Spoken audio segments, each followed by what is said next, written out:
We're in the AoE builds right now. There they are, there they are.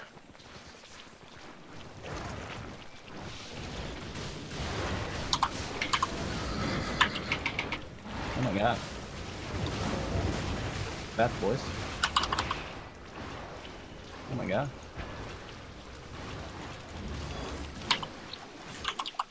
I'm getting shit on. Oh god. I'm looting him up. You know me. Get my blazing. It trashed. Yeah. Okay. He lost it. No, wait, he maybe looted it. Fuck. Because was 2 items missing. But we got a shit ton out of that. Hey guys, Bimslank here.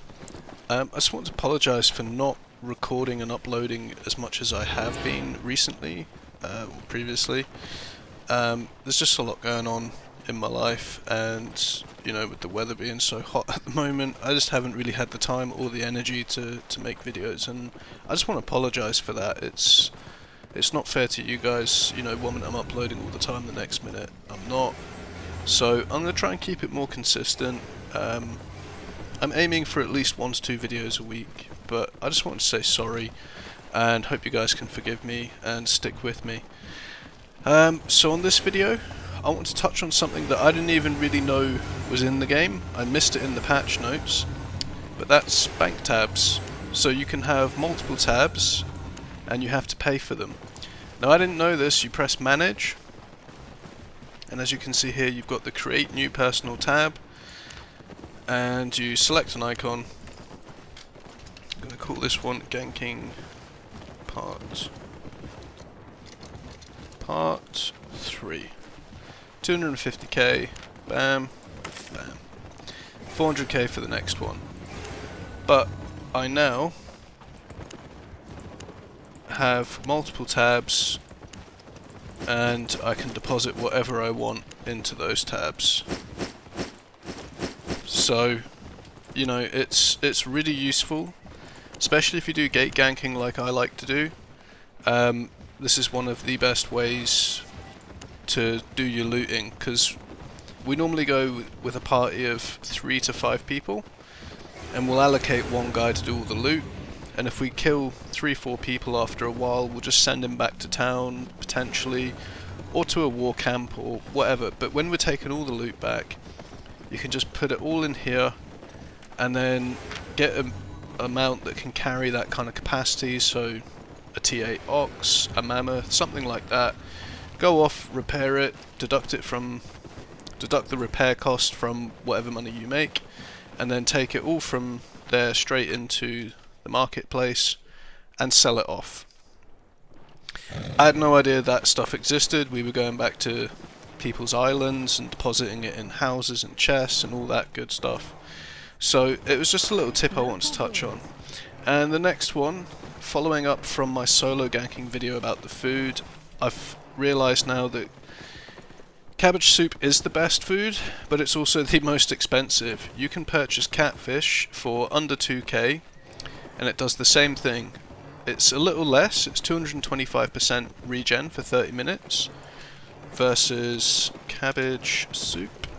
As you can see, it's almost 3 times the cost. And that improves your health regen by 270%. So 225 to 270, it's not that big of a deal if you take the catfish, and you save yourself a fair bit of money as well. Because really, you're going to want to take between 3 and 5 cabbage soup, depending on how many runs you're doing, if you're going to solo farm. And if you're going in to kill people, or chest rat, whatever floats your boat, you are going to need the health regen in between the fights. Because if you kill a guy and you're down on like 100 life, the cabbage soup will take you right back up to 100%, very, very short amount of time, and there could be another guy coming in 30 seconds, 40 seconds behind. If you don't have the soup or the catfish, you know, it could be the cost, a difference between your life and your death. So for me, I always go catfish now. Satisfied? I always go catfish now because it's just so much cheaper and it does exactly the same job. Got everything? And next I wanted to do a little bit of a talk on the video that Sandbox Interactive Albion Online released about the upcoming changes to the world. You know, they're going to change the map, they're going to put hideouts into the game, and they're also changing the way that the point system works for the season rankings. So you got season rankings, it's now finished, but season 6 previously, the only way that you could get these points was by either owning a castle or by killing mages or owning mages. So if you had a territory that had mages in, you would get X amount of points per hour. If you killed mages of an enemy territory, you would get X points, and if you owned a castle, you would get X points per hour per day. I'm not entirely sure on the amount, but obviously that's how all of these top guilds have remained being the top guilds. They either own the territories, they own the castles, or they just kill a ton of mages. So the changes that are coming in are going to be similar to the daily bonus.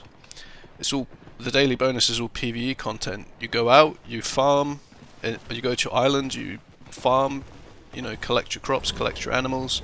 You go out into dungeons, you kill mobs, you kill bosses, you get your key points from it. These key points here. And I'm just going to cut to the video now. Okay, so we're back at the video point where he talks about guild challenges, which is kind of like what they have already in the game for, you know, your mount and the avatar, but it's not to give you a reward, it's to help benefit your guild. So let's have a look at this. Which was to have more players contribute. We're introducing guild challenges. Guild challenges are effectively adventurer challenges for guilds. Guilds will have challenge point objectives that they will have to meet, and every player in the guild who's participating in PvE activities like killing mobs, farming, gathering, fishing, will contribute challenge points to the guild, and when the guild meets their challenge point of objectives, they will be paid out in season points. To make this transparent and interesting, there's a ranking system so you can see what player contributed how many challenge points for the guild and basically how many season points they generated for your guild. This system really should make it possible for all players to contribute to your guild success, even if you're not. So that is what really interested me from his video, along with the hideouts, which I'll explain a bit more. So guilds previously had to be top end, have a big alliance, and be able to hold castles, territories. So if we look in the black zone, because that's where most of my experience comes from, you'll see that, you know, there's territory owned areas. So Money Guild owns Darkroot, Hollow, Mere, and you know that can contribute towards no, there's no mages at the moment, so I can't really explain it, but basically there's different territories, so that will probably have mages in. The mages won't be visible from the previous map at the moment because the season's now ended. But you know, you would send a party in to try and kill these mages, you'd get your siphoned energy that you can bank straight away for the guilds and use later, and then also the points. But if guilds can now also earn points because of doing PvE content, it opens up the list of top guilds, you know, quite significantly. It allows other guilds to be able to compete and not just be left on the sidelines or really low down in the rankings in, say, bronze. So I don't know how the big guilds are going to feel about this. I mean, maybe it'll put a lot of pressure on them to recruit more people. I don't know. Or maybe it'll just be yet another thing that they can do to keep themselves in top position. There's a lot to think about, really, and for me, I think it's a good thing, because you'll see these guilds here. So you've got iron ranks.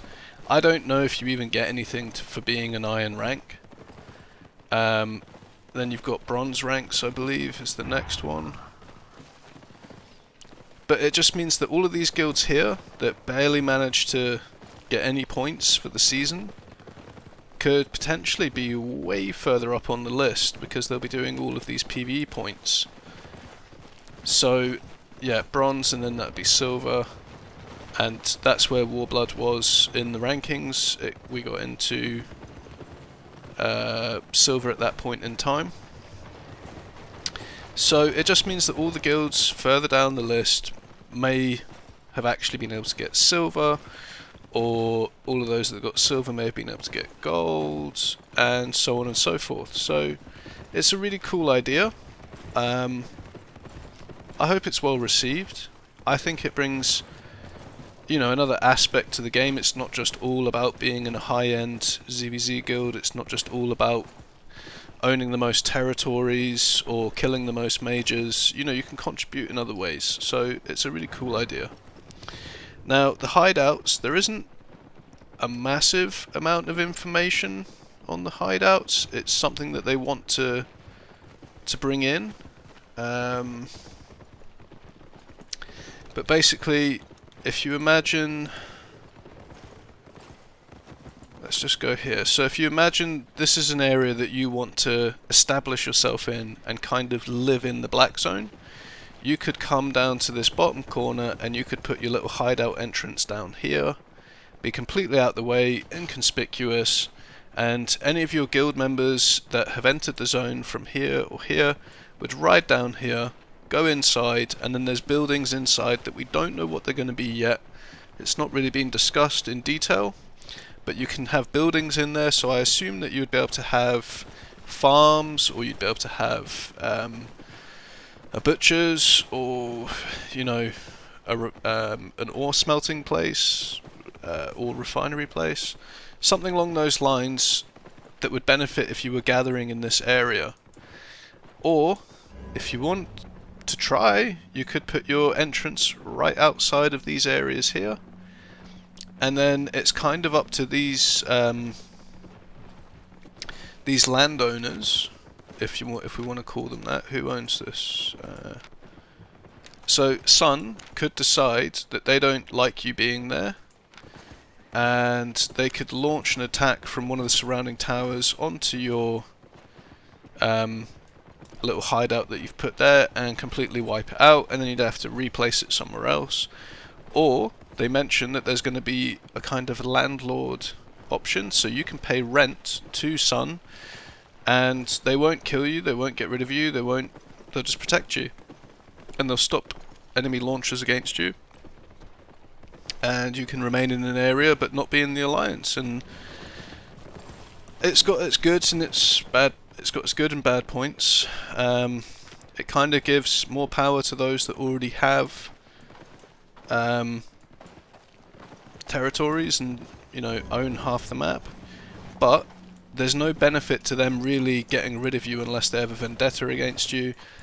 So it would be a waste of their time and their energy. So it'd be easier for them to just accept your rent and let you live there happily. I don't know if it means that they can't be hostile against you. I really don't understand how it works at the moment, but I'm looking forward to when it comes out. I don't know if it's coming out in the next patch, but we will see. There was a map as well that I wanted to look at. So this is the map that they're working on. Sorry for the quality, but it's the only one that exists. So that's kind of how it is right now down south, as far as I'm aware. Is that how it looks? Yeah, it's pretty much how it is. You've got the tutorial starting zone, and that's the Royal Continent. The bit that's different will be more up here, because as you can see, they'll make everything kind of more clumped together. All, you know, it's kind of similar, but then you've got Avalon in the middle. Avalon, don't know what it's going to be, don't know what's going to be inside of it. I assume it's just a new major city, kind of like Caerleon. What benefits it brings, don't know. We'll see. But that's what they're planning to do. They're planning to revamp the Outlands, but they do say in the video, of which I recommend that you guys have a look at this video and listen to it for yourself, but you know, they kind of outline that they're going to do everything in stages. So in the next update you can expect some changes, but it may not be any of them that I've described, and it may not be all of them. They also mentioned some GVG changes, but I'm not really big on GVGs, so I've decided to not really comment too much on that. I'll leave that to somebody else. And next season's reward will be the Colossus Beetle, so that's also really cool to look at. Spits deadly poison, tank like mount, silver rank or higher, so that's pretty cool. And I do think that a lot of people will be able to achieve silver or higher next season if they implement the changes quick enough and there's enough time to do it. So yeah, I finished up all my competitions at the moment. I emailed out all the codes to everybody. For anybody that did win a code and you're listening, you do have to use them fairly soon, so I hope you've already used them. There was some guidelines from Sandbox Interactive on how I can give them out and how long they're valid for, and you know, I can't use them myself, which I would never have any intention of, so try and use them as quick as you can. If you're stuck, please respond to my email and I'll give you a hand on how to put it in, either on the game client or on the website. As for that, guys, it was just a quick update. I'm gonna go off and do some T8 solo ganking dungeons with a couple of friends in a minute. Just gonna get the video ready and uploaded, and yeah, I'm going out in my T8 and Galatine set, just to match with the comp that we're using. Honest prices. So hope you guys have enjoyed, and again, apologies for not posting as much as I usually do. I will try and be a bit more consistent, and catch you guys on the next one. Boomslang out. Laters all. Have a good one.